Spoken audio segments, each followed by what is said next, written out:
રાજ્ય સરકાર દ્વારા ભરૂચ જિલ્લા કક્ષાના 14મા ગરીબ કલ્યાણ મેળાનું શહેરના જાડેશ્વર વિસ્તારમાં આવેલ સ્વામિનારાયણ મંદિર ખાતે આયોજન કરવામાં આવ્યું હતું, જેમાં રાજ્ય કક્ષાના મંત્રી કુંવરજી હળપતિ વિશેષ ઉપસ્થિત રહ્યા હતા।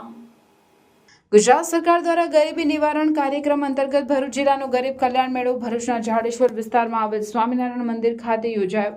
આ પ્રસંગે રાજ્યના શ્રમ અને રોજગાર મંત્રી કુંવરજી હળપતિ વિશેષ ઉપસ્થિત રહ્યા હતા। ગરીબ કલ્યાણ મેળામાં ભરૂચ જિલ્લાના લાભાર્થીઓને જુદા જુદા 15 જેટલા વિભાગોના રૂપિયા 101 કરોડના ચેક તથા સાધન સહાયનું વિતરણ કરવામાં આવ્યું હતું, જેમાં વ્યક્તિલક્ષી લાભ આપતી રાજ્ય સરકારની મહત્વની યોજનાઓ પૈકી માનવ ગરિમા યોજના, માનવ કલ્યાણ યોજના, પ્રધાનમંત્રી જન આયુષ્યમાન કાર્ડ, સમાજ સુરક્ષા યોજના, વિદ્યા સાધના, ગંગા સ્વરૂપ, ખેતી સહાય તેમજ લાભાર્થી કીટ સહિત અનેક યોજનાઓ અંતર્ગત ચેક અને સાધન સહાયનું વિતરણ કરવામાં આવ્યું હતું। આ પ્રસંગે ભરૂચના ધારાસભ્ય રમેશભાઈ મિસ્ત્રી, વાગરાના ધારાસભ્ય અરુણસિંહ રણા, જિલ્લા પંચાયતના પ્રમુખ મહેન્દ્રસિંહ વાંસદિયા, નગરપાલિકાના પ્રમુખ વિભૂતિ યાદવ, કલેક્ટર તુષાર સુમેરા, જિલ્લા વિકાસ અધિકારી યોગેશ કાપસે, અધિક કલેક્ટર એન.આર. ધાંધલ સહિતના વિવિધ વિભાગના અધિકારીઓ, કર્મચારીઓ તેમજ લાભાર્થીઓ મોટી સંખ્યામાં ઉપસ્થિત રહ્યા હતા।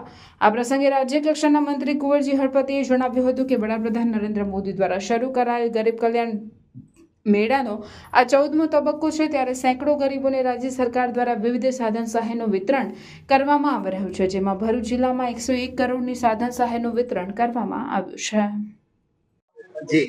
આજે ભૂપેન્દ્રભાઈ પટેલ સાહેબના સાનિધ્યમાં ગુજરાતના મુખ્યમંત્રી ભૂપેન્દ્રભાઈ પટેલ સાહેબ જે ગરીબ કલ્યાણ મેળા છે એ ગરીબ કલ્યાણ મેળા દિશાથી શરૂઆત કરવામાં આવી છે।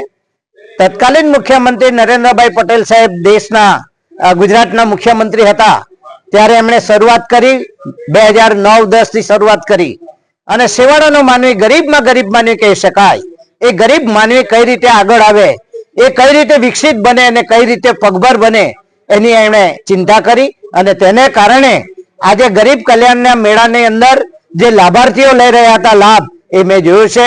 કીટ લેતા હતા ત્યારે એમના ચહેરા ઉપર સ્મિત હતું અને સાથે પોતે એ આનંદની લાગણી વ્યક્ત કરતો હતો। એટલે હું કહી શકું છું કે દેશના વડાપ્રધાન નરેન્દ્રભાઈ મોદી સાહેબે જે પહેલ કરી હતી એ પહેલને કારણે આજે સેવાળાનો માનવી એ પોતે પગભર બનીને આગળ આવ્યો છે અને ગરીબીમાંથી મુક્ત થઈને આજે સ્વતંત્ર જીવન જીવી રહ્યો છે।